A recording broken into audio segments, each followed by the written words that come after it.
Hello friends, in this video, I will show how to check the Windows 11 license status.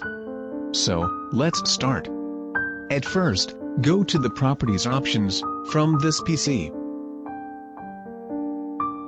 Here is my Windows edition.